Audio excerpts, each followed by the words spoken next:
टाळतो.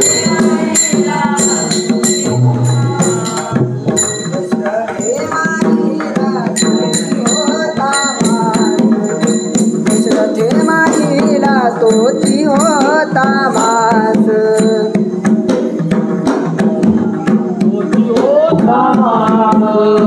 दशरथे मारिला तोची होता मास. ऋतू असे कृष्ण पक्ष वर्ष ऋतू असे कृष्ण पक्ष वसुनाम तिथी बुधवार असे वसुनाम तिथी बुधवार असे.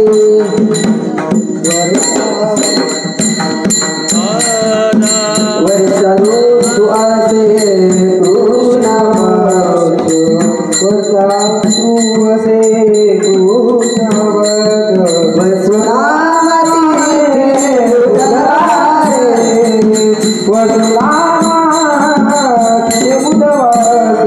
शुक्ल सांगत से परीक्षिती शुक्ल सांगत से परीक्षिती वसुनाम तिथी बुधवार असे वसुनाम तिथी बुधवार असे शुक्ल सांगत से परीक्षिती शुक्ल सांगत से परीक्षिती वसुनाम तिथी बुधवार असे वसुनाम तिथी बुधवार असे.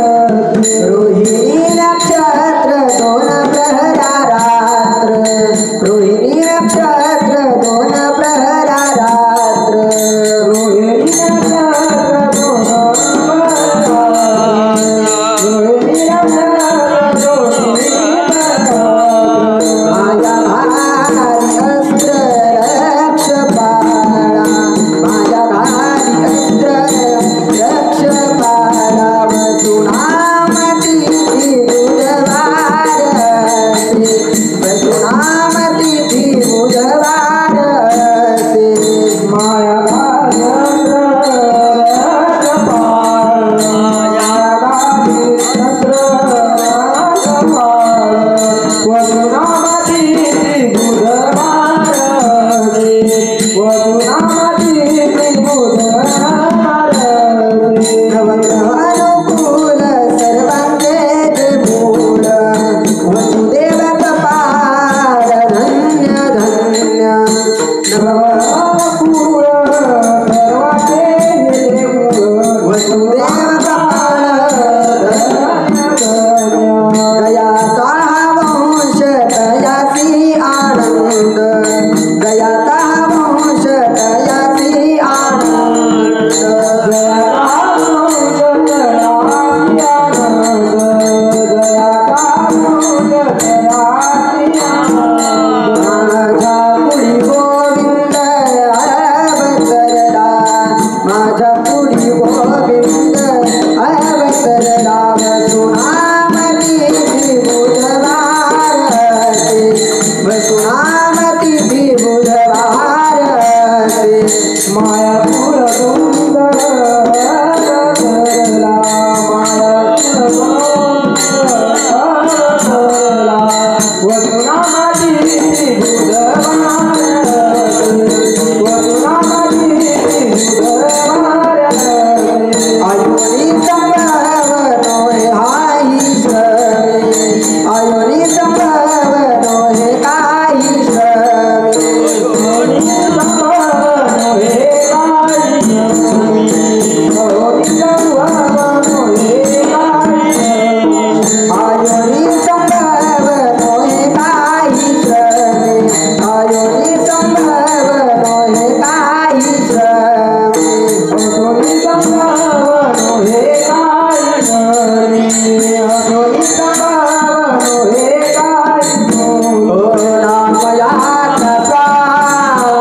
आपण एक इकडे आणि एक इकडे टाकू हा.